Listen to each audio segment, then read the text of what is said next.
परवा बोललो मी की खूप वर्षापासून मी ऐकतोय art of living, art of living. यापूर्वी काही जण म्हटले पण की या सर करा, पण आपला आळस, सकाळी सूर्यवंशी माणूस, थोडं उशिरा उठायची सवय, रात्री जागरणाची सवय, म्हणून टाळत आलो.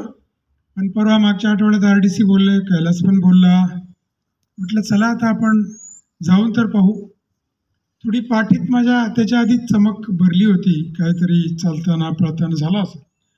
तरी पण म्हटलं जाऊ आपण. आलो आणि खूप छान वाटलं. ॲक्च्युली आज परत ती पाठ दुखत होती. सकाळी 6:30चा अलार्म लावला, तो बंद केला. म्हटलं आज जरा आपण नको जायला किंवा उशिरा जाऊ. नंतर 10 मिनिटांनी झोप काय लागली नाही, कारण दररोजचा असं झोपलं. पुन्हा विचार केला आपण जाऊन चेअरवर तरी बसू, कारण इतकं छान आहे. कदाचित आज वेगळं काही शिकायला मिळेल, दररोज तर आहेच आहे. आणि आल्यावरती खरंच खूप छान वाटलं. आणि माझ्या पण भावना ह्याच आहेत की हे सर्वांनी करायला पाहिजे. काल डॉक्टर राहुल पाटलांचं कॉलेजला मला बोलवलं होतं. तिथे एक कार्यक्रम होता. सर्व जिल्ह्यातले पत्रकार आणि त्यांच्या फॅमिलीसाठी एक आरोग्याचा तपासणी कार्यक्रम ठेवला होता. तर तिथे देखील माझ्या स्पीचमध्ये मी आर्ट ऑफ लिव्हिंगचा उल्लेख केला. आणि त्यांना म्हटलं की आजार झाल्यानंतर तर डॉक्टर राहुल पाटलांचं हॉस्पिटल आहेच आहे, परंतु आजार होऊ नये यासाठी सुद्धा आर्ट ऑफ लिव्हिंगचं हॉस्पिटल आहे म्हटलं. तर त्या आपण सर्वांनी हे केलं पाहिजे. खरं ही खूप चांगली क्रिया आहे. मात्र कसं आहे की ते जोपर्यंत करत नाही ना, तोपर्यंत ते कळत नाही. आणि त्याची प्रत्येकाची एक वेळ यावी लागते.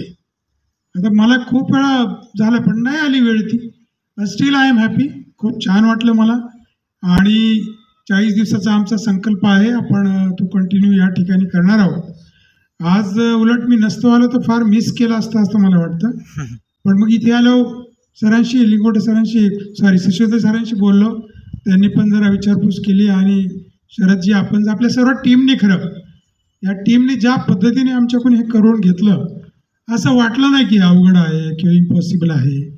आणि तुम्ही अजून एक चांगलं खरं केलं की गुरुदेवांच्या आवाजामध्ये सुरुवातीला 1-2 दिवसच ठेवलं, नंतर बंद करून टाकलं. मला थोडं वाटलं का बरं बंद केलं असेल. ते बरं होतं ना, सोहम म्हटलं की आपलं सुरू व्हायचं. पण ते आता मला कळतं की तुम्ही सेल्फ सस्टेन्ड व्हा. उद्या एकट्याला जरी घरी करायची वेळ आली तरी तुम्हाला ते लक्षात आलं पाहिजे. म्हणून तुम्ही सुरुवातीचे फक्त 1-2 दिवस आम्हाला ते हे करून दिलं.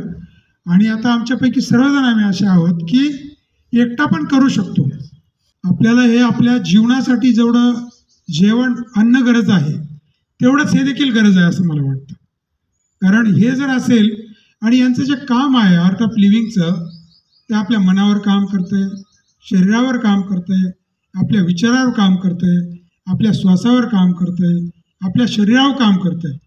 मी फर्स्ट टाईम माझ्या शरीरातल्या प्रत्येक ऑर्गनचे धन्यवाद दिले.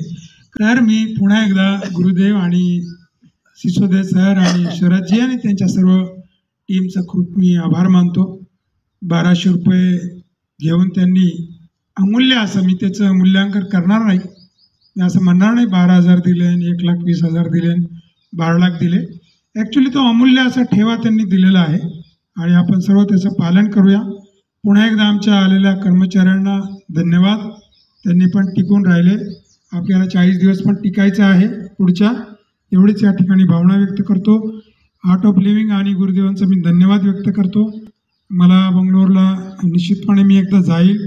एका कार्यक्रमात मला त्यांचा सहवास लाभला होता नाशिकला, आणि 1 to 1 त्यांच्याशी थोडंसं बोलता पण आलं. 10 वर्षापूर्वीची गोष्ट आहे.